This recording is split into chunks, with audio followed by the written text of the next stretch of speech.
Hey everyone, welcome back to the channel. In today's video, we are diving into a quick and thorough revision session for NEET Biology, specifically chapter number 11, Photosynthesis in Higher Plants. Whether you are brushing up before the exam or just revisiting key topics, this video is designed to help you ace your NEET prep. So let's get started.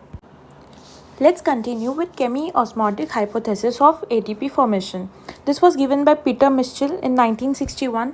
इसमें क्या होता है, हम ATP synthesis को link करते हैं development of proton gradient से thylakoid की मेम्ब्रेन्स के अराउंड, और इसमें क्या होता है, very important point, protons accumulate होते हैं. So proton accumulation is towards inside of membrane. क्या होता है हम देखेंगे. देखो यहाँ पर जो ATP सिंथेसिस है वो कब हो रहा है, जब प्रोटॉन ग्रेडियंट बन रहा है H+ यहाँ से स्ट्रोमा से ल्यूमेन में आ रहे हैं और यहाँ पर प्रोटॉन्स H+ अक्यूमुलेट हो रहे हैं. देखो ये सब अक्यूमुलेट हो रहे हैं. सो इस वजह से जो ATP सिंथेसिस है वो हो रहा है. और रेस्पिरेशन में क्या होता है, ये जो प्रोटॉन्स है एक्यूमुलेट होते हैं इंटरमेम्ब्रेन स्पेस में. सो रेस्पिरेशन में ये जो है यहाँ पर अक्यूमुलेट हो जाते हैं दोनों मेम्ब्रेन्स की स्पेस में, और जब इलेक्ट्रॉन मूव होता है ATS के through. So let's see what this cycle, what this chemiosmotic synthesis hypothesis is actually.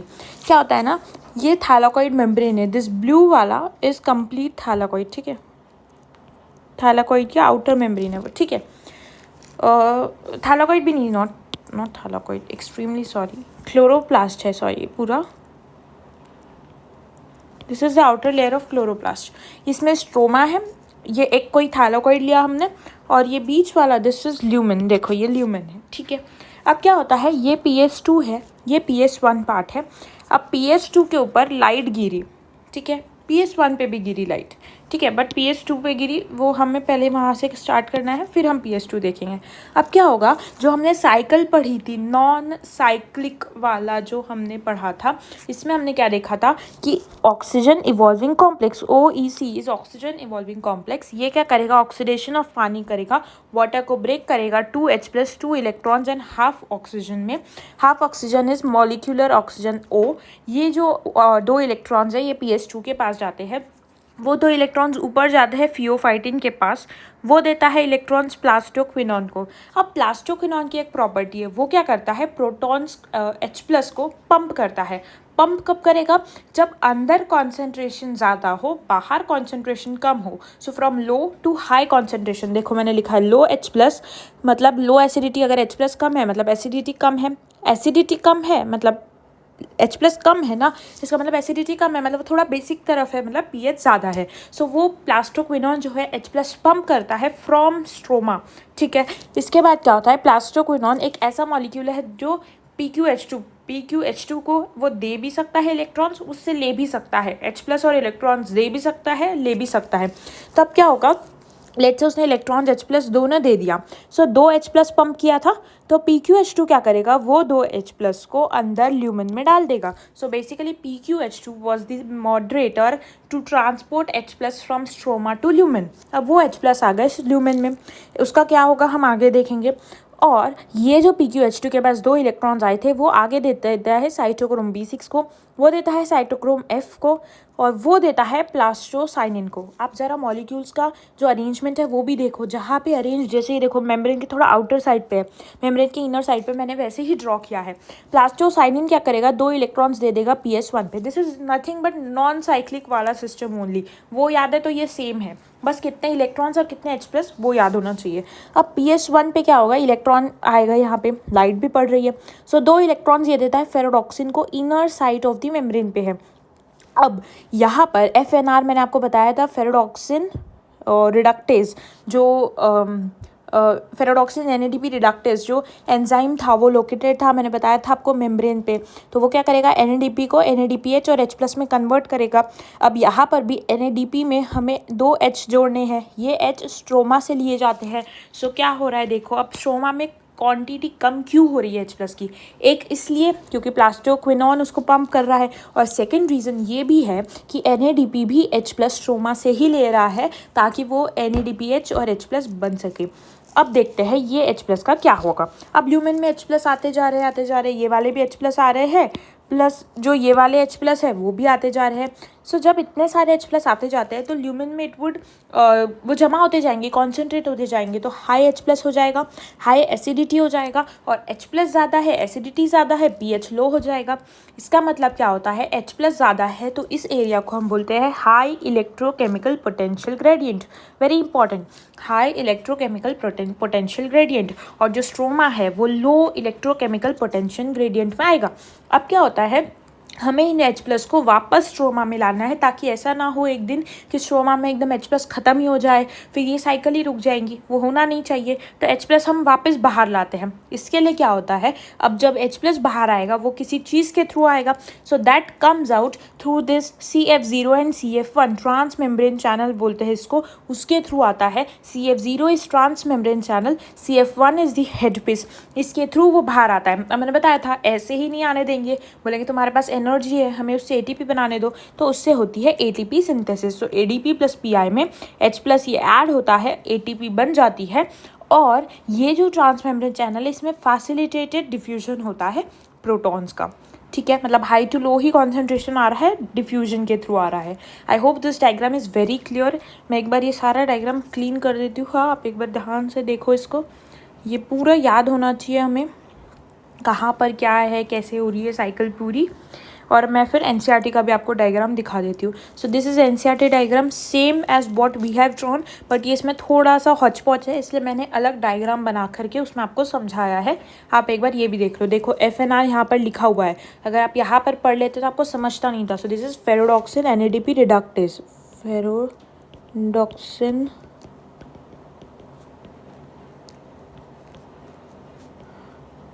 And this is an enzyme. ठीक है, आई होप ये समझ गया होगा। इसके बाद कुछ प्रॉपर्टीज़ देख लेते हैं। प्लास्टोक्विनोन और प्लास्टोसाइनिन जो है मोबाइल इलेक्ट्रॉन करियर्स है। देखो, प्लास्टोक्विनोन और ये प्लास्टोसाइनिन ये एक जगह से मूव कर सकते हैं, मतलब ये यहाँ पर आके इसको इलेक्ट्रॉन दे सकता है, ये भी आगे जा सकता है पीछे, मतलब ये मोबाइल इलेक्ट्रॉन करियर्स है। फिर pheophytin, plastoquinone and CF1 outer side of thylakoid membrane पे लोकेटेड। आप एक बार देख भी लो, फियोफाइटिन ठीक है, प्लास्टोक्विनोन ठीक है, और ये CF1 ठीक है। और प्लास्टोसाइनिन, देखो plastocyanin inner side of membrane पे लोकेटेड है, राइट। मैं क्लियर करते जाती हूँ, ठीक है। नेक्स्ट, फियोफाइटिन जो है वो देखो इलेक्ट्रॉन्स किसको ट्रांसफ़र कर रहा है, फियोफाइटिन इलेक्ट्रॉन ट्रांसफ़र कर रहा है प्लास्टोक्विनोन को, सो टू PQ। इसका मतलब क्या हुआ, PQ इज़ H+ करियर, और वो इलेक्ट्रॉन दे रहा है प्लास्टोसाइनिन को, तो प्लास्टोसाइनिन इलेक्ट्रॉन करियर होगा, sorry plastoquinone is H+ career. क्यों, क्योंकि वो H+ पंप कर रहा है, और प्लास्टोसाइनिन जो है वो इलेक्ट्रॉन करियर है, क्योंकि वो सिर्फ इलेक्ट्रॉन्स ले जा रहा है। ठीक है, वेरी इंपॉर्टेंट। अब ये हमने देखा H+ रिलीज हो जाते हैं इनर साइड ऑफ ल्यूमेन पे। ठीक है, इसके बाद जो FNR है, फेरोडॉक्सिन NADP रिडक्टेज, ये जो एंजाइम है ये लोकेटेड है स्ट्रोमा साइड ऑफ मेम्ब्रेन पे। इसका मतलब क्या हुआ, देखो FNR मैंने कहाँ बनाया है, दिस कंप्लीट जो मैं अभी पिंक से ये शेयर कर रही हूँ, ये कंप्लीट इज स्ट्रोमा, राइट। और ये जो ग्रीन वाला पार्ट है, दिस इज द मेम्ब्रेन, देखो ग्रीन वाला part is the outer membrane, right. और ये स्ट्रोमा की तरफ लोकेटेड है, इसका मतलब क्या हुआ, stroma side of the outer membrane. I hope समझ गया होगा। इसके बाद ग्रेडियंट जो बनाया है H+ ट्रांसफ़र के लिए, वो क्यों इंपॉर्टेंट है ल्यूमेन और स्ट्रोमा में, ताकि मतलब अगर समझो अगर H+ हमेशा स्ट्रोमा में ज़्यादा ही रहे, मतलब कितना भी हो अनलिमिटेड H+ है, तो क्या कभी ये ग्रेडियंट बनेगा, नहीं बनेगा। क्या कभी ATP सिंथेसिस होगी, नहीं होगी। इसलिए ग्रेडियंट बहुत इंपॉर्टेंट है, और उसका ब्रेकडाउन बहुत इंपॉर्टेंट है, ताकि ATP सिंथेसिस हो सके। और ब्रेकडाउन ऑफ ग्रेडियंट कब होता है, जब प्रोटॉन्स मूव करते हैं from lumen to stroma.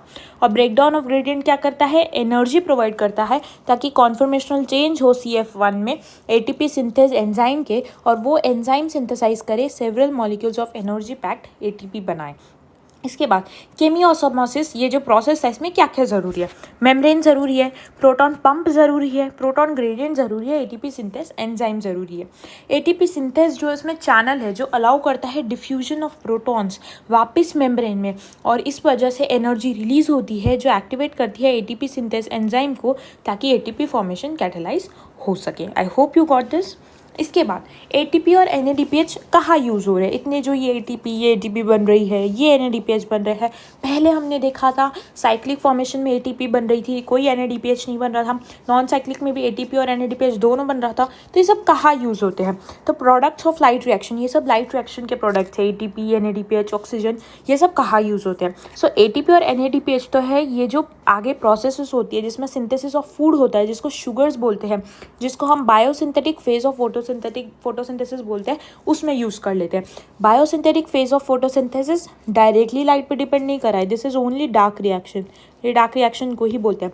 So directly light पे डिपेंड नहीं कर रहा है, बट उसके प्रोडक्ट्स देखो ATP, NADPH, CO2, H2O, इन सब प्रोडक्ट्स पे डिपेंड कर रहा है। और जो ऑक्सीजन है वो क्लोरोप्लास्ट के बाहर आ जाता है, इसलिए हम बोलते हैं कि फोटोसिंथेसिस का बाय प्रोडक्ट इज ऑक्सीजन। इसके बाद इमीडिएटली जैसे ही लाइट अगर अनअवेलेबल हो गया, लेट्स से एक प्लांट है जो पहले लाइट में था, फिर हमने क्या किया, उस प्लांट को हम कोई रूम में, डार्क रूम में लेके आ गए जहाँ लाइट अनअवेलेबल है। तो अगर जल्दी से अगर लाइट हमने immediately after light is unavailable, biosynthetic phase थोड़ी देर के लिए कंटिन्यू होगा। क्यों होगा? बिकॉज ऑलरेडी लाइट रिएक्शन में जो प्रोडक्ट्स बने हुए थे वो यूज़ करके वो प्रोसेस तब तक के चलेगा। जैसे ही वो प्रोडक्ट्स ख़त्म हो गए, जैसे ही लाइट भी नहीं है, प्रोडक्ट्स भी नहीं है, द प्रोसेस वुड स्टॉप। लेकिन अगर फिर से लाइट इज मेड अवेलेबल तो सिंथेसिस फिर से स्टार्ट हो जाएगा। इसलिए बायोसिंथेटिक फेज को डार्क रिएक्शन बोलना मिसनॉमर है, क्योंकि ऐसा नहीं है कि अगर हमने पूरा डार्क रखा तो भी वो बायोसिंथेटिक फेज चलते ही रहेगा, नहीं, वो स्टॉप हो जाएगा अगर प्रोडक्ट्स खत्म हो गए तो। इसके बाद let's start with biosynthetic phase या डार्क फेज, इसी को कार्बन साइकिल या ब्लैकमैन्स रिएक्शन बोलते हैं। जो अलग अलग नाम है वो भी बहुत इंपॉर्टेंट है। इसमें क्या होता है, लाइट रिएक्शन के जो प्रोडक्ट्स है ATP और NADPH, इनको यूज़ किया जाता है। This process occurs in stroma, very important, आप ऐसे याद रख सकते हो। स्ट्रोमा देखो, स्ट्रोमा में R आ रहा है और डार्क फेज में D आ रहा है, मतलब dark phase is D and stroma में R आ रहा है। सो डॉक्टर से आप याद रख सकते हो कि dark reaction occurs in stroma and this is enzyme catalyse reaction, very important. Light reaction उतना एंजाइम कैटालाइज नहीं है, specifically dark reaction is enzyme catalyse reaction. इसमें इसको डिस्कवर किया था मेल्विन कैल्विन ने, या उन्होंने बताया था। कैसे बताया था? उन्होंने C14 रेडियो एक्टिव यूज़ किया था क्लोरेला अल्गी में, और उसमें फोटोसिंथेटिक स्टडी की थी। तो उसमें उन्होंने क्या देखा, एक C3 पाथवे बताया और एक C4 या कैम पाथवे बताया। अब C3 पाथवे क्या है? C3 पाथवे उन्होंने बोला इसमें सबसे पहला जो CO2 फिक्सेशन प्रोडक्ट बनता है वो एक 3 कार्बन का ऑर्गेनिक एसिड बनता है जिसका नाम 3-फॉस्फोग्लिसरिक एसिड है। बहुत इंपॉर्टेंट है, ये पूछा जाता है डायरेक्टली कि C3 पाथवे में फर्स्ट CO2 फिक्सेशन प्रोडक्ट क्या है? 3 कार्बन का। कितने कार्बन का, ये भी इंपॉर्टेंट है। सो 3 कार्बन का 3-फॉस्फोग्लिसरिक एसिड, इसको हम 3PGA ऐसा भी लिखते हैं। और C4 और कैम पाथवे में क्या होता है, first stable product 4 carbon organic acid है, ऑक्सैलो एसिटिक एसिड, इसको OA बोलते हैं। So 4 carbon OA in C4 and CAM pathway, 3 carbon 3PGA in C3 pathway. और पूरा बायोसिंथेटिक फेज जो है उसको कैल्विन साइकिल बोलते हैं। और सारे फोटोसिंथेटिक प्लांट्स में होता है, चाहे C3 हो, C4 हो, कैम हो, सब में होगी कैल्विन साइकिल। इसके बाद let's study what is Calvin cycle. जो C3 साइकिल है उसी को कैल्विन साइकिल बोलते हैं, या फोटोसिंथेटिक कार्बन रिडक्टिव साइकिल, या रिडक्टिव पेंटोस फॉस्फेट साइकिल, या PGA साइकिल, इन्हीं को बोलते हैं। इसमें क्या होता है, देखो CO2 के साथ एक RUBP है। दिस इज ऑल्सो इम्पॉर्टेंट कि कैल्विन साइकिल या C3 साइकिल में प्राइमरी CO2 एक्सेप्टर क्या है? प्राइमरी CO2 एक्सेप्टर है 5 कार्बन का एक कीटोस शुगर RUBP, ठीक है, रुबिलोज बिसफॉस्फेट। इससे क्या बनता है, PGA, फॉस्फोग्लिसरिक एसिड, जो फर्स्ट स्टेबल प्रोडक्ट है वो। तो अब आप देखो, अगर आप ऐसे सोचोगे, देखो हमें पहले क्या पता था, CO2 के साथ में कुछ तो ऐसा एक एक्सेप्टर है जो कंबाइन करके, और PGA हमें पता था कि फॉस्फोग्लिसरिक एसिड बन रहा है। बट आप इसमें देखो, मैंने बताया PGA में 3 कार्बन है, this is first stable product. PGA has 3 carbon, this is 1 carbon product. तो ये तो कुछ मैच हो ही नहीं रहा है। और यहाँ पर 2 कार्बन का हमें एक्सेप्टर कुछ मिला ही नहीं कि 1 + 2 कार्बन हो जाए जिससे 3 कार्बन हो जाए। फिर क्या हुआ, हमें पता चला RUBP, रुबिलोज बिसफॉस्फेट, एक मॉलिक्यूल है which is 5 carbon molecule. This total forms of 6 carbon. तो ये 3 कार्बन का था, इसलिए इसके 2 मॉलिक्यूल्स फॉर्म होते हैं। आई होप ये समझ गया होगा आपको। इसके बाद में C3 प्लांट्स कौन कौन से हैं, तो ये इंपॉर्टेंट्स आप एग्जांपल्स पता होना चाहिए। डाइकॉट्स, रेयरली मोनोकॉट जैसे राइस और wheat. This was discovered by Calvin and Benson. उन्होंने क्या लिया, क्लोरेला और कुछ सेंडेस्मस आल्गी लिया, और ये स्ट्रोमा में होता है, इतना पता होना चाहिए। Now let's study the cycle. Cycle में क्या होता है, यहाँ से स्टार्ट करते हैं हम। सबसे पहले मैं एक मॉलिक्यूल का बताती हूँ, फिर हम उसको मल्टीप्लाई करेंगे, ठीक है। या फिर डायरेक्ट ये भी देख सकते हैं, नो प्रॉब्लम इन दैट। देखो 1,5 RuBp, this is 5 carbon molecule. इसमें क्या होता है, पहले हम एक मॉलिक्यूल एक का स्टडी करते हैं, फिर मैं आपको बाकी का बताती हूँ। 1,5 RuBp मैंने आपको बताया, RuBp is first primary acceptor of CO2। 5 carbon है। इसमें क्या होता है, एटमॉस्फेयर से CO2 कंबाइन होती है और RuBp कार्बोक्सिलेज एंजाइम लगता है। This step is called carboxylation. Very important steps कौन कौन सी है, carboxylation first step, second is reduction, third is regeneration. और ये जो RuBp कार्बोक्सिलेज है, this is most abundant enzyme या protein on earth. Very important question. अब क्या होगा, ये 5 कार्बन, एक कार्बन, इससे बन जाएगा 3 PGA, मतलब 3 PGA बन रहा है। अब आप देखो कितने कार्बन हो रहे हैं, 5 कार्बन और एक कार्बन, 6 कार्बन हो रहा है। बट हमारा प्रोडक्ट तो 3 कार्बन का ही है, मतलब एक प्रोडक्ट नहीं बन रहा है, मल्टीपल प्रोडक्ट्स बन रहे हैं। और सिंस ये जो प्रोसेस है, this complete process is forming half glucose, हमें हाफ ग्लूकोज बनाना है, इस वजह से हमने इसके 3 मॉलिक्यूल्स लिए। अब 3 मॉलिक्यूल्स लिए तो 3 × 5 कार्बन 15 कार्बन हो गया, और 3 जब ये लिए तो एटमॉस्फेरिक CO2 के भी 3 मॉलिक्यूल्स लेने पड़ेंगे। तो अगर आप अब देखो, so this forms 6 molecules of 3 PGA, total carbons become 6 3s 18 carbon. अब क्या होता है, ये आगे बनाता है 6 molecules of 1,3 bis phosphoglycerate. This is also 3 carbon molecule, ठीक है। बट इस स्टेप में क्या होता है कि आप देखो, ये है फॉस्फो, राइट, और ये है बिस फॉस्फो। फॉस्फो मतलब it has only 1 phosphate molecule, बिस फॉस्फो मतलब 2 फॉस्फेट मॉलिक्यूल्स। तो अब एक फॉस्फेट से हमें 2 फॉस्फेट चाहिए, तो एक एक्स्ट्रा फॉस्फेट मॉलिक्यूल कहाँ से लाए, तो ATP बोलता है मैं हूँ। तो हम क्या करते हैं, सिंस ये 6 मॉलिक्यूल्स है, एक मॉलिक्यूल को एक ATP चाहिए, 6 है इसलिए 6 ATP लाए, उनको बोले तुम्हारा फॉस्फेट निकालो। इन्होंने अपना फॉस्फेट मॉलिक्यूल दे दिया, कुर्बान कर दिया, और खुद कन्वर्ट हो गए 6 ADP में। So 6 ATP got converted into 6 ADP to give 6 phosphate molecules. वो 6 फॉस्फेट मॉलिक्यूल्स इनके साथ कंबाइन हो गए ताकि बिस फॉस्फेट बन जाए, बिस फॉस्फोग्लिसरेट बन जाए। This step is reduction. इसके बाद क्या होता है, यहाँ पे मैं लिख देती हूँ 6 फॉस्फेट मॉलिक्यूल्स। इसके बाद क्या होता है, 1,3 बिस फॉस्फोग्लिसरेट से बनता है 3 फॉस्फोग्लिसराल्डिहाइड। सबसे पहले एक फॉस्फेट निकल गया। अब ये जो फॉस्फेट निकलता है, ये क्या होता है, 6 फॉस्फेट मॉलिक्यूल्स बाहर निकल जाते हैं, और हमें बनाना है अल्डिहाइड। सो अल्डिहाइड बनाने के लिए क्या होता है, 6 NADPH plus H+ molecules convert into 6 NADP molecules, और इससे बनता है 3 फॉस्फोग्लिसराल्डिहाइड। 6 मॉलिक्यूल्स इसके थे, इसलिए इसके भी 6 मॉलिक्यूल्स बनते हैं। This is also 3 carbon product, this is triose phosphate 3 PgAl3, पागल बोल सकते हो आप उसको, और ये 18 कार्बन हो गए, टोटल 6 × 3 कार्बन 18 कार्बन। अब क्या होता है, ये जो 6 मॉलिक्यूल्स बने थे, इसमें से एक मॉलिक्यूल 3 PGAl का चला जाता है, उसका ग्लाइकोलिटिक रिवर्सल होता है। ये क्या है, कैसे होता है, कुछ इंपॉर्टेंट नहीं है, बस इतना याद रख लो, ग्लाइकोलिटिक रिवर्सल कुछ होता है, उससे हाफ ग्लूकोज मॉलिक्यूल बन जाता है, आगे वो प्लांट में एज स्टार्च स्टोर हो जाता है। अब इसके आगे देखते हैं, ये जो 6 मॉलिक्यूल्स के थे 3 पागल के, उसमें से एक तो ऑलरेडी निकल गया, बचे 5 मॉलिक्यूल्स। 5 मॉलिक्यूल्स जो है मतलब 3 PGAl के 3 कार्बन है, इसलिए टोटल 15 कार्बन हो गए। इससे बनता है RUMP। Since RUMP is 5 carbon product, इसके सिर्फ 3 ही मॉलिक्यूल्स बनते हैं, टोटल 15 कार्बन हो जाते हैं, और जो 2 फॉस्फेट मॉलिक्यूल्स थे वो बाहर निकल जाते हैं। अब क्या होता है, दिस इज रीजनरेशन स्टेप। इसमें क्या होता है, ये RUMP से 1,5 RuBp बनता है। वापस देखो, RUMP is monophosphate, RuBp is biphosphate, bisphosphate, इसका मतलब एक फॉस्फेट मॉलिक्यूल हमें चाहिए। सो 3 ATP get converted into 3 ADP, और 3 फॉस्फेट मॉलिक्यूल्स निकल जाते हैं जो इसमें जाके जुड़ जाते हैं। ये 3 मॉलिक्यूल्स थे, इसलिए 3 ATP निकली। This step is very important, किससे क्या प्रोडक्ट बन रहा है, कई बार पूछा जाता है डायरेक्टली, हमें याद होना चाहिए सारी स्टेप्स, और बाय प्रोडक्ट्स तो इम्पॉर्टेंट है ही। अब हम इसका कैलकुलेशन देख लेते हैं, मैंने शॉर्ट में लिखा है। सो अगर हम एक मॉलिक्यूल कंसिडर किए उसके लिए ये कैलकुलेशन है, और बचे मतलब पूरे अगर हमने 3 मॉलिक्यूल्स कंसिडर किए उसके लिए ये कैलकुलेशन है। सो 3 ATP, 2 NADPH2 और एक CO2 मॉलिक्यूल यूज़ होता है। और ये जो 3 ATP है उसमें से 2 रिडक्शन स्टेप में जो ये वाला है, और एक रीजनरेशन स्टेप में जो ये वाला है। सो this is actually for this total. But अगर हम इसको सिर्फ एक ही मॉलिक्यूल ले इसका, तो यहाँ पर हमें सिर्फ दो लगेंगे और ये एक लगेगा, ठीक है।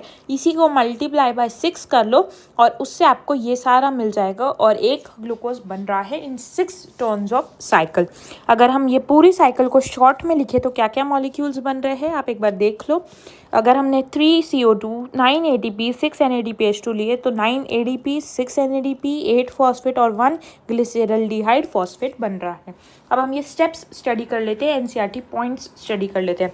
सबसे पहली स्टेप है कार्बोक्सिलेशन। इसमें क्या हो रहा है, कोई ATP नहीं लग रही है, कोई NADPH नहीं लग रहा है, सिर्फ एक CO2 फिक्सेशन हो रहा है।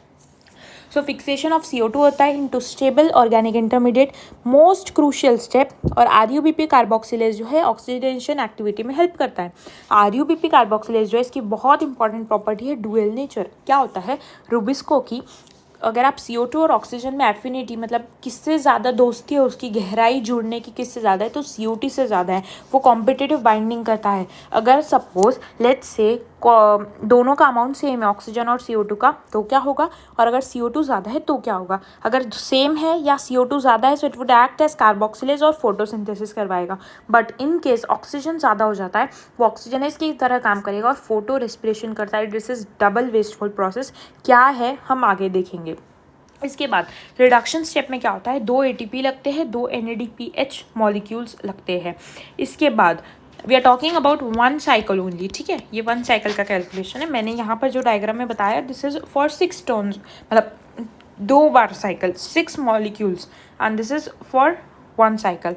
यहाँ पर मैंने एक ग्लूकोज 6 टर्न्स ऑफ साइकिल के बाद क्यों लिखा है, समझा आपको, क्योंकि 3 टर्न्स में आधा ग्लूकोज बनेगा और 3 टर्न्स में और आधा ग्लूकोज, मतलब टोटल 1 ग्लूकोज बनेगा। वैसा कोई भी कंफ्यूजन है तो आप सिर्फ एक ही मॉलिक्यूल लेके बनाओ। तो यहाँ पर क्या होगा, 1/3 ग्लूकोज नहीं, 1/3 नहीं बनेगा, और फिर एक ग्लूकोज मॉलिक्यूल कम बनेगा, फिर आपको 6 टाइम्स साइकिल करनी पड़ेगी, तब एक ग्लूकोज बनेगा। यहाँ पर आपको 1/6 ग्लूकोज मॉलिक्यूल मिलेगा अगर आपने एक मॉलिक्यूल के लिए लेके देखा तो। इसके बाद अगर आपको कोई भी कंफ्यूजन है, you can drop them in the comments, I will clarify, ठीक है। इसके बाद रिडक्शन में 2 ATP, 2 NADPH मॉलिक्यूल्स यूज हो रहे हैं। इसमें ग्लूकोज बनता है, एक CO2 रिक्वायर, उसमें क्या रिक्वायरमेंट है, 2 ATP और 2 NADPH एक के लिए। तो अगर यही मैंने 3 CO2 जैसे यहाँ ली है तो उसके लिए 6 और 6 ऐसे रिक्वायर्ड रहेंगे। 6 molecules of CO2 and 6 turns of cycle से एक ग्लूकोज मॉलिक्यूल बनता है। अब रीजनरेशन स्टेप क्या है, इसमें एक ATP लगती है, कोई NADPH नहीं लगते। ये भी इंपॉर्टेंट है कि इसमें क्या क्या यूज़ हो रहा है। इसमें रीजनरेशन ऑफ CO2 होता है, दिस इज़ क्रूशियल। अगर साइकिल को अनइंटरप्टेड चलते रहना है तो रीजनरेशन होना चाहिए, वरना एक दिन ऐसा आएगा कि RUBP मॉलिक्यूल्स ही सारे खत्म हो जाएंगे, तो साइकिल वापस चल ही नहीं पाएंगी। This requires 1 ATP for phosphorylation to form RUBP। और ये क्यों हो रही है cycle, this is to meet the difference in number of ATP।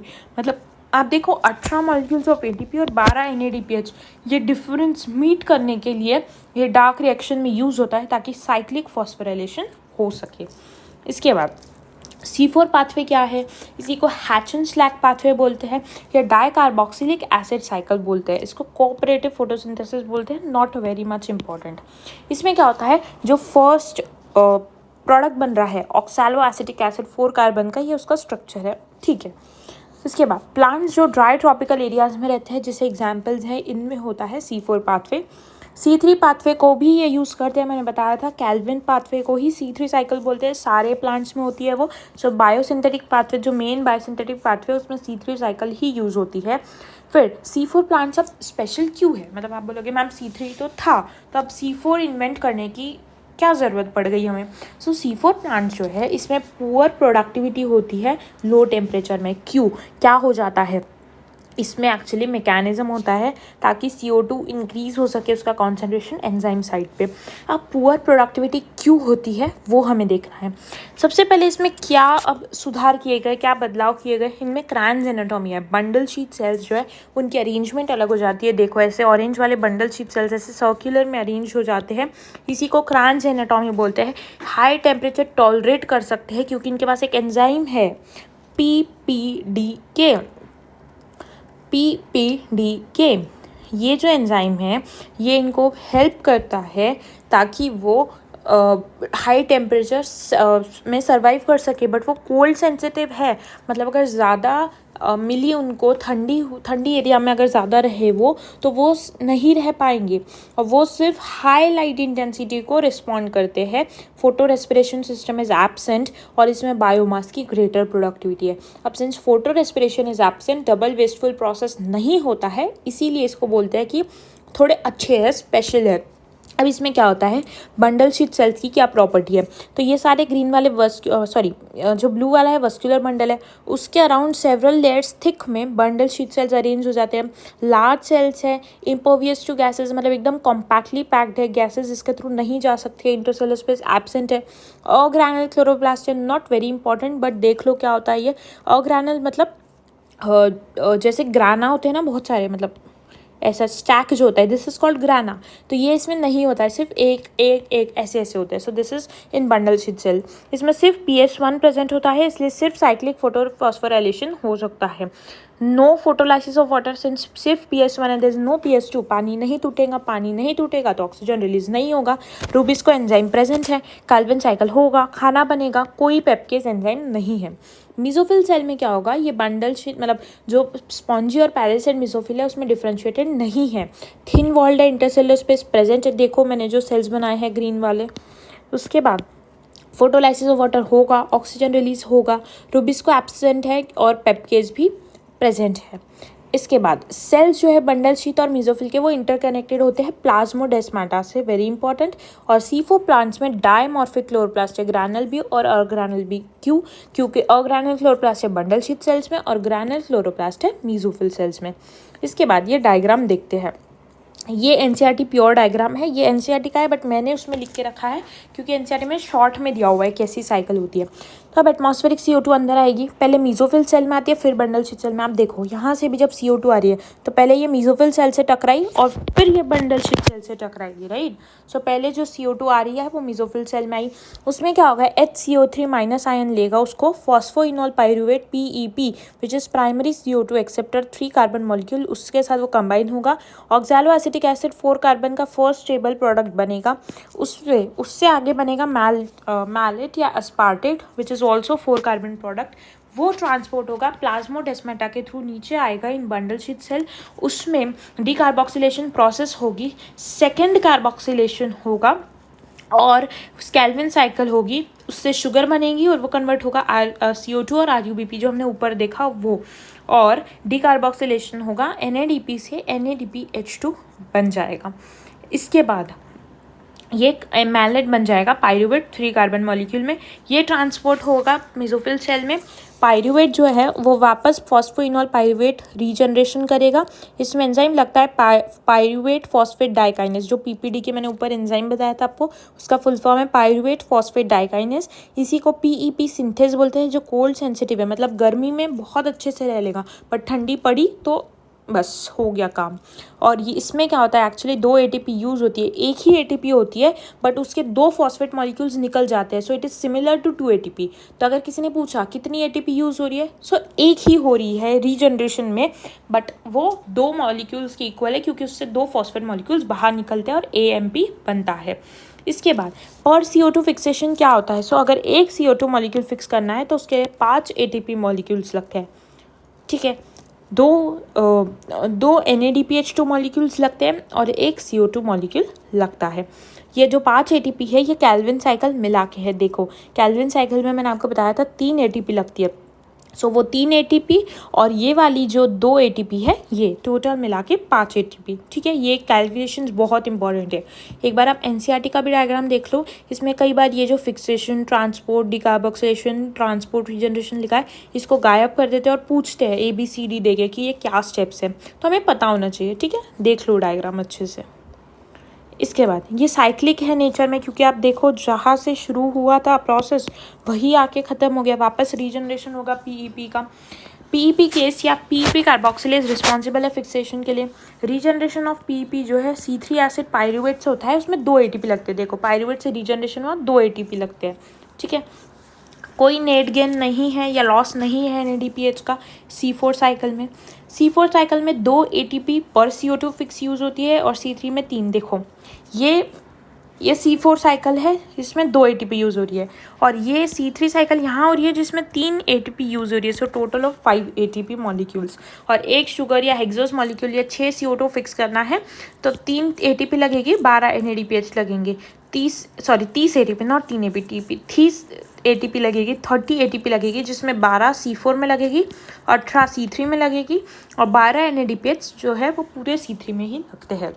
इसमें मैंने आपको बताया था 2 कार्बोक्सिलेशन हो रही है। अब ये कहाँ हो रहा है, कब होता है? फर्स्ट कार्बोक्सिलेशन होता है मेसोफिल सेल, ऊपर वाले सेल में। पीईपी जो 3 कार्बन है, प्राइमरी CO2 एक्सेप्टर है, वो फर्स्ट स्टेबल प्रोडक्ट बनाती है ऑक्सैलो एसिटिक एसिड 4 कार्बन का। एंजाइम लगता है पेप्केज। सेकेंड कार्बोक्सिलेशन होता है बंडल शीट सेल में। RUBP 5 कार्बन मॉलिक्यूल जो है प्राइमरी CO2 एक्सेप्टर है, फर्स्ट स्टेबल प्रोडक्ट बनता है 3PGA 3 कार्बन मॉलिक्यूल, और रुबिस्को एंजाइम लगता है। फिर C4 प्लांट्स का इवोल्यूशन हुआ है, क्यों हुआ है? ताकि वो मैक्सिमाइज कर सके एबिलिटी ऑफ CO2 और पानी का लॉस कम कर सके। ये C3 प्लांट से ट्वाइस एफिशिएंट है अगर हम amount of food, amount of sugar जो बन रहा है उसको सेम रखें तो भी। और C4 प्लांट जो है वो हाफ के आसपास पानी लूज कर देते हैं और C3 प्लांट्स के कंपैरिजन में। अब C4 प्लांट्स क्यों इंपॉर्टेंट है? सलाइन कंडीशंस को टॉलरेट करते हैं। क्यों? क्योंकि इसके अंदर ऑर्गेनिक एसिड्स बहुत सारे हैं। अब क्या होता है कि आप एक्चुअली ट्रांसपोर्ट इन प्लांट्स में पढ़ते हो, बट वो चैप्टर डिलीट हो चुका है CBSE के सिलेबस से, बट मैं आपको थोड़ा सा बता देती हूँ। प्लांट्स में क्या होता है, थोड़े से ऑर्गेनिक एसिड जैसे मैलिक एसिड, मैलेट या ऑक्सैलो एसिटिक एसिड वो ज़्यादा होते हैं। इस वजह से क्या होगा, सल्यूट ज़्यादा है। सल्यूट ज़्यादा है मतलब पानी कम है, तो अगर पानी कम है अंदर तो क्या होगा, सॉइल से पानी अंदर आएगा, बस इतना ही प्रिंसिपल है। और ये फोटोसिंथेसिस परफॉर्म कर सकते हैं अगर स्टोमेटा क्लोज है तो भी। क्यों? क्योंकि अंदर पेप्केज एंजाइम है जो बहुत अच्छे से CO2, मतलब अगर स्टोमेटा क्लोज है तो भी वो CO2 को ले सकता है। CO2 स्ट्रेस, मतलब अगर CO2 कम है तो भी वो बहुत अच्छे से सर्वाइव कर सकते हैं, because again they have PEPcase enzyme जो CO2 अगर बहुत कम है तो भी फट से ले सकता है। बेटर वाटर यूटिलाइजेशन प्रॉपर्टी है, हाई ऑक्सीजन से बिल्कुल अफेक्ट नहीं होते हैं और हीट स्ट्रेस टॉलरेट कर सकते हैं। अब कैम पाथवे देखते हैं, which is called crassulacean acid metabolism pathway, diurnal acid cycle बोलते हैं इसको। सकलेंट जेरोफाइट जो क्या बोल सकते हैं, सैंड वाले एरिया, डेजर्ट एरिया में रहते हैं, उनमें दिखता है ये।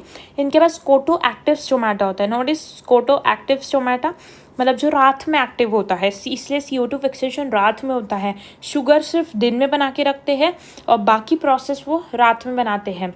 ये प्लांट्स आप देख सकते हो एक बार। इसमें एक्चुअली साइकिल इंपॉर्टेंट नहीं है, बट मैंने लिख के रखा है कि 5 ATP यूज़ होती है, 2 NADPH2 और 1 CO2 मॉलिक्यूल बनता है। और ये प्रोसेस कैसे होता है, नाइट टाइम में क्या होता है और डे टाइम में क्या होता है, आप एक बार देख सकते हो। नहीं याद रखा तो भी कोई प्रॉब्लम नहीं है, कोई नहीं पूछेगा आपको। इसमें प्राइमरी CO2 एक्सेप्टर वही PEP है 3 कार्बन का। फर्स्ट स्टेबल प्रोडक्ट OA बनता है 4 कार्बन का। मीजोफिल सेल में होता है ये, रुबिस्को और पेप्केज दोनों भी मीजोफिल सेल में ही प्रेजेंट है। जैसा हमने देखा C4 में मीजोफिल और नीचे मतलब बंडल शीट सेल दोनों में हो रहा है, बट इसमें ऐसा नहीं होता है, एक ही सेल में होता है। कोई क्लोरोप्लास्ट डायमॉर्फिज्म मतलब ग्रैनल वैसा कुछ नहीं है इसमें। तो कार्बोक्सिलेशन इसमें भी 2 बार हो रहा है, जैसा मैंने आपको बताया C4 में भी 2 बार हो रहा था, एक ऊपर मीजोफिल में हो रहा था और नीचे बंडल शीट सेल में सेकेंड हो रहा था। बट इसमें क्या हो रहा है, दोनों भी कार्बोक्सिलेशन मीजोफिल सेल्स में ही होते हैं। फर्स्ट कार्बोक्सिलेशन रात में होता है, इसमें C4 साइकिल इन्वॉल्व है, और उसमें क्या होता है, PEP प्राइमरी CO2 एक्सेप्टर है, OA पहला स्टेबल प्रोडक्ट है, पेप्केज एंजाइम लगता है। सेकेंड कार्बोक्सिलेशन दिन में होता है और RUBP primary CO2 acceptor 5 carbon molecule, 3 PGA molecule. This is not important, बस इतना याद रखो कि कैम पाथवे में जो दोनों कार्बोक्सिलेशन है वो मीजोफिल सेल में होता है, ठीक है। अब C4 प्लांट्स में स्पेशल डिफरेंशिएशन था ना। What is special differentiation? उसमें मीजोफिल और बंडल शीट सेल्स ऐसे 2 जगह पर हो रहा था कार्बोक्सिलेशन, बट कैम पाथवे में टेम्पोरल डिफरेंशिएशन मतलब टाइम का डिफरेंस है, डे और नाइट में हो दोनों भी मीजोफिल सेल्स में ही रहा है। और energy requirement, ATP requirement C4 plants जैसी ही है इसकी। और प्रोडक्टिविटी की अगर हम बात करें तो C4 प्लांट की सबसे ज़्यादा प्रोडक्टिविटी है क्योंकि इनके पास सिर्फ पेप्टेज एंजाइम है, फट से CO2 लेगा, फट से प्रोसेस होगी। फिर C3 प्लांट्स की और फिर कैम प्लांट्स की। कैम प्लांट्स की कम इसलिए बिकॉज रात का दिन का बहुत किच पिच है इसलिए कम है। बट अगर वाटर एफिशिएंसी कंजर्वेशन की बात करें तो हमें तो पता है डेजर्ट्स में तो वही प्लांट्स होना चाहिए जो सबसे कम पानी जिनको लगे, तो कैम प्लांट्स में सबसे ज़्यादा, फिर C4 में सबसे ज़्यादा कंजर्व होता है और फिर C3 में, मतलब C3 में सबसे ज़्यादा यूज़ होता है पानी। इसके बाद एक बेसिक डिफरेंस अगर मैं बता दूँ रुबिस्को और पेप्केज में, तो रुबिस्को की एफिनिटी CO2 ऑक्सीजन दोनों के लिए है, जबकि पेप्केज CO2 के लिए ही उसकी एफिनिटी है बहुत ज़्यादा है। Rubisco enzyme is present in chloroplast और पेप्केज एंजाइम जो है साइटोप्लाज्म में प्रेजेंट है। रुबिस्को का तीनों भी साइकिल्स में रोल है, उसका सबस्ट्रेट RUBP है, बट पेप्केज का सिर्फ C4 और कैम प्लांट्स में रोल है और PEP 3 कार्बन मॉलिक्यूल उसका सबस्ट्रेट है। रुबिस्को की एफिनिटी CO2 के साथ कम है, जबकि पेप्केज की काफ़ी ज़्यादा एफिनिटी है, थोड़ा भी क्वांटिटी रही तो फट से ले लेगा वो। इसके बाद photo respiration is not very much important, but मैंने साइकिल बना दिया है ताकि आपको पता चले प्रोसेस सबसे पहले क्लोरोप्लास्ट में होती है, फिर पेरोक्सिसोम में होती है और फिर माइटोकॉन्ड्रिया में होती है। ठीक है, एक बार देख लो बस ऊपर से, नॉट वेरी मच इम्पॉर्टेंट। इसमें क्या होता है फिक्स्ड CO2 जो ऑलरेडी बन रही है CO2 फिक्स हो रही है 25%, उसका भी लॉस हो जाता है। लाइट के प्रेजेंस में होता है, कोई ATP कोई NADPH नहीं बन रहा है, जबकि ATP यूज़ हो जाता है, इसलिए इसको डबल वेस्टफुल प्रोसेस बोलते हैं। कुछ बन तो रहा है नहीं और ATP और यूज़ हो रहा है, CO2 और यूज़ हो रहा है, कोई शुगर नहीं बनती है, इसलिए डबल वेस्टफुल प्रोसेस बोलते हैं। बट इसका बायोलॉजिकल फंक्शन अभी तक हमें पता ही नहीं है। इसके बाद C4 प्लांट्स में ये एब्सेंट है फोटो रेस्पिरेशन का प्रोसेस, इसलिए उनके पास अच्छा मैकेनिज्म है ताकि CO2 कॉन्सेंट्रेशन वो बढ़ा सके रुबिस्को एंजाइम साइट पे। प्रोडक्टिविटी और ईल्ड दोनों C4 की बेटर है और C4 हाई टेम्परेचर में भी रह सकते हैं। इसके बाद let's study factors affecting photosynthesis. ये टॉपिक बहुत इंपॉर्टेंट है, अक्सर इससे क्वेश्चंस पूछे जाते हैं। अब कुछ फैक्टर्स इंटरनल हो सकते हैं, कुछ फैक्टर्स एक्सटर्नल हो सकते हैं। इंटरनल फैक्टर्स में एक तो है जेनेटिक फैक्टर्स और एक है प्लांट ग्रोथ के फैक्टर्स। अब जेनेटिक फैक्टर्स में कुछ फैक्टर्स लिस्टेड है, आप एक बार देखो उसको क्या क्या है वो। तो एक है क्लोरोप्लास्ट का नंबर, एक है नंबर ऑफ लीव्स, फिर एक है size of leaves, age of leaves, orientation कैसा है, मीजोफिल सेल्स है कितने हैं, इंटरनल CO2 कॉन्सेंट्रेशन कितना है, अमाउंट ऑफ क्लोरोफिल क्या है। ये पॉइंट्स भी पूछे जाते हैं कि जेनेटिक फैक्टर्स क्या क्या है, एक्सटर्नल फैक्टर्स क्या क्या है। फिर कुछ प्लांट ग्रोथ रेगुलेटर्स, कुछ हार्मोन्स होते हैं वो भी इंटरनल फैक्टर्स में आते हैं। एक्सटर्नल फैक्टर्स में क्या कहेंगे, लाइट, एटमॉस्फेरिक CO2, पानी, टेम्परेचर, ये सब एक्सटर्नल फैक्टर्स हैं। तो जनरली एक फैक्टर ही होता है जो सबसे ज़्यादा मेजर कॉज या जो प्रोसेस को लिमिट करता है, और किसी भी पॉइंट पे जो रेट है वो हम डिटरमाइन करते हैं उस फैक्टर से जो सब ऑप्टिमम लेवल मतलब कम प्रेजेंट है। लेट्स से हम बोल रहे हैं किसी प्लांट को लाइट भी कम मिल रही है, light is less than required, और पानी तो एब्सेंट है, बिल्कुल पानी है ही नहीं, वो डेजर्ट प्लांट है एकदम। तो हम क्या बोलेंगे कि ज़्यादा फैक्टर जो अफेक्ट कर रहा है वो पानी है क्योंकि वो बहुत कम है या है ही नहीं। तो जो सब ऑप्टिमम लेवल पे होता है वो फैक्टर ज़्यादा अफेक्ट करता है, उससे रेट डिटरमाइन किया जाता है। Now what is law of limiting factors, very important. This was propose by Blackman in 1905। उन्होंने क्या बताया, किसी प्रोसेस को अगर दो या दो से ज़्यादा या एक से ज़्यादा फैक्टर अफेक्ट करा है, जैसे यहाँ पर मैंने आपको बताया, तो उस फैक्टर से रेट डिटरमाइन करेगा जो नियरेस्ट टू मिनिमल, मतलब बहुत कम है, सबसे कम है वो। जैसे लाइट, मतलब यहाँ लाइट और पानी में पानी कम था इसलिए पानी, ये ऐसा फैक्टर है जो डायरेक्टली अफेक्ट करेगा प्रोसेस को अगर उसकी क्वान्टिटी चेंज की तो। इसके बाद लाइट स्टडी करते हैं। लाइट जनरली लिमिटिंग फैक्टर नहीं होता है बिकॉज लाइट मिल ही जाती है, कोई अफेक्ट नहीं होता है इसका रेट ऑफ फोटोसिंथेसिस पे, बट ये ओवरऑल फोटोसिंथेसिस अफेक्ट करता है। कैसे, मैंने 2 एग्जांपल्स लिया है। लेट्स से 1 जनवरी को किसी प्लांट को हमने 3 घंटा सनलाइट दी, लाइट ड्यूरेशन 3 घंटा दी हमने, तो वो 300 मॉलिक्यूल्स ऑफ CO2 फिक्स कर रहा है। बट अगर 2 जैन को लेट्स से 6 घंटा लाइट दी तो वो 600 मॉलिक्यूल ऑफ CO2 फिक्स कर रहा है। मतलब अगर आप देखो 1 घंटे में दोनों भी प्लांट्स 100 मॉलिक्यूल्स ही फिक्स कर रहे हैं, मतलब रेट तो उतना ही है 100 molecules per hour, but overall photosynthesis जो है वो अफेक्ट हो गया है। 3 घंटे में 300 हो गया, 6 घंटे में 600 मॉलिक्यूल्स हो गए हैं। इसके बाद लाइट क्वालिटी अगर पढ़े तो मैक्सिमम जो है फोटोसिंथेटिकली एक्टिव रेडिएशन वो 400 से 700 नैनोमीटर है। फोटोसिंथेटिक रेट्स अगर वाइट लाइट मिली तो उसमें सबसे ज़्यादा फोटोसिंथेसिस होगा, फॉलोड बाय रेड लाइट और फॉलोड बाय ब्लू लाइट, और ग्रीन लाइट में सबसे कम होता है बिकॉज वो लाइट एब्जॉर्ब कर लेता है प्लांट। इसके बाद लाइट इंटेंसिटी में क्या होता है, अगर लो लाइट इंटेंसिटी है मतलब लाइट कम है तो उससे लीनियर रिलेशन होता है ग्राफ में। अगर हाई लाइट है तो क्या होगा, रेट और इंक्रीज़ नहीं होगा बिकॉज अगर लाइट बढ़ गई बहुत ज़्यादा तो क्या होगा, स्टोमेटा क्लोज हो जाएगा। तो अगर लाइट बढ़ गई तो कोई और फैक्टर, स्टोमेटा क्लोज हो गया तो CO2 लिमिटिंग फैक्टर बन जाएगा। इससे क्या होता है एक्चुअली, अगर लाइट ज़्यादा दिया हमने तो टेम्परेचर प्लांट का राइज होता है। अगर टेम्परेचर राइज हो रहा है तो ट्रांसपिरेशन बढ़ेगा। अब प्लांट नहीं चाहेगा कि ट्रांसपिरेशन बढ़े, पानी का लॉस हो, इसलिए वो अपना स्टोमेटा क्लोज कर लेगा। अब स्टोमेटा क्लोज कर लिया तो CO2 इनटेक बंद हो जाएगा। ऐसा वो साइकिल होती है। अगर light intensity beyond a point, मतलब लेट से लो लाइट इंटेंसिटी मतलब इतनी रिक्वायर्ड थी, हम उसको इतनी ही दे रहे थे। हायर लाइट इंटेंसिटी मतलब इतनी रिक्वायर्ड है, हम अप्रॉक्स इतनी उसको दे रहे हैं। और हाई लाइट इंटेंसिटी मतलब इतनी रिक्वायर्ड है और हम उसको इतनी लाइट दे रहे हैं। तो इसमें क्या होता है, स्टोमेटा तो पूरा ही क्लोज हो जाएगा, और अगर हमने बहुत ज़्यादा ही लाइट दी तो क्लोरोफिल भी टूट जाएगा और फोटोसिंथेसिस तो बंद ही हो जाएगा, फोटो ऑक्सीडेशन और फोटो इनहिबिशन हो जाएगा। अब लाइट लिमिटिंग फैक्टर मैंने आपको बताया रेयरली होती है, बट कब हो सकती है, अगर बहुत डेंस फॉरेस्ट है, झाड़ को लाइट ही नहीं मिल रही है, कैनपी है, शेडेड एरियाज है, क्लाउडी स्काई है, अगर बहुत डेप्थ पे पानी में अगर प्लांट्स है तो लिमिटिंग फैक्टर हो सकती है लाइट। अब रेट ऑफ फोटोसिंथेसिस और लाइट का एक ग्राफ है, इसमें आप देखो पहले लीनियर कर्व है मैंने आपको जैसा बताया, फिर एक पॉइंट पे जाते हैं मैक्सिमम हो गई, लाइट सेचुरेशन पॉइंट बोलते हैं उसको, जितनी इंसिडेंट लाइट होती है उसका 10%, और उसके बाद में वो कांस्टेंट हो गई, मतलब there would be no increase in rate of photosynthesis. अब what is light compensation point, not very important but एक बार देख लो। लाइट कॉम्पेंसेशन पॉइंट मतलब जो इंटेंसिटी ऑफ लाइट है जिस पे रेट ऑफ फोटोसिंथेसिस और रेट ऑफ रेस्पिरेशन इक्वल हो जाता है, मतलब नेट फोटोसिंथेसिस जीरो है, कोई गैसियस एक्सचेंज नहीं होगा। इसमें क्या होता है देखो, अब क्लोरोप्लास्ट जो है इससे ऑक्सीजन निकल रहा है, वो माइटोकॉन्ड्रिया रेस्पिरेशन में यूज़ कर रहा है, CO2 निकाल रहा है और वही क्लोरोप्लास्ट वापस ले रहा है, मतलब जितना ऑक्सीजन रिलीज हो रहा है क्लोरोप्लास्ट से उतना ही CO2 वापस क्लोरोप्लास्ट यूज़ कर रहा है, मतलब वो साइकिल कंप्लीट है, no exchange, no net exchange, इसलिए इसको लाइट कॉम्पेंसेशन पॉइंट बोलते हैं। इतनी लाइट जिस पे CO2 और ऑक्सीजन पूरी इक्वली फ्लो करे इधर से उधर। अब टेम्परेचर में क्या है, डार्क रिएक्शन एंजाइमेटिक प्रोसेस है, टेम्परेचर कंट्रोल करता है, जो भी एंजाइमेटिक प्रोसेस है वो टेम्परेचर पर डिपेंड करती है। लाइट रिएक्शन टेम्परेचर सेंसिटिव है बट कम एक्सटेंट तक के। C4 प्लांट्स में क्या होगा, ज़्यादा टेम्परेचर पे हायर रेट ऑफ फोटोसिंथेसिस होगा, और C3 प्लांट्स में बहुत कम, मतलब ऑप्टिमम टेम्परेचर बहुत कम होता है C3 प्लांट्स के लिए। C4 तो मैंने आपको बताया ज़्यादा टेम्परेचर में भी सर्वाइव करते हैं, मतलब अगर हाई टेम्परेचर है तो भी उनका रेट ऑफ फोटोसिंथेसिस अच्छा खासा होता है, बट C3 प्लांट्स में बहुत कम टेम्परेचर पे वो सर्वाइव करते हैं। तो ऑप्टिमम टेम्परेचर हैबिटेट पे भी डिपेंड करता है कि C4 प्लांट C3 प्लांट्स अलग अलग हैबिटेट में, तो वो उस पर डिपेंड करेगा। ट्रॉपिकल प्लांट्स में टेम्परेचर ज़्यादा होता है, इसलिए यहाँ पर C4 प्लांट्स रह सकते हैं टेम्परेट में, C3 प्लांट्स रह सकते हैं, ऐसा।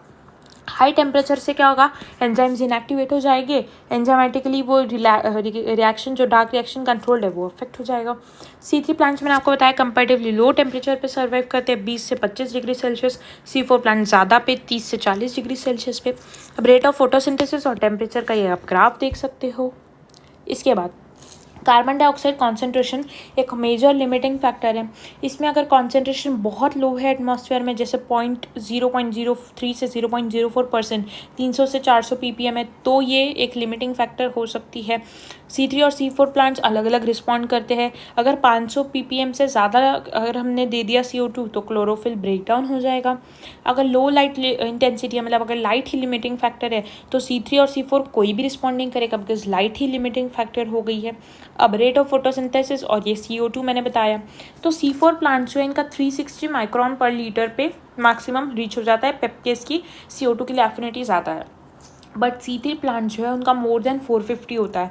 इसका मतलब वो कभी अपना मैक्सिमम फोटोसिंथेसिस कर ही नहीं पाते हैं, क्योंकि अगर उन्होंने सोचा भी मैक्सिमम फोटोसिंथेसिस करने का तो उनका जो स्टोमेटा है जो वो मतलब उतने टेम्परेचर पे रह ही नहीं सकते हैं, तो वो सब ब्रेक डाउन हो जाएगा और वो सब ख़त्म हो जाएगा। ppm इज़ ओनली माइक्रोन पर लीटर।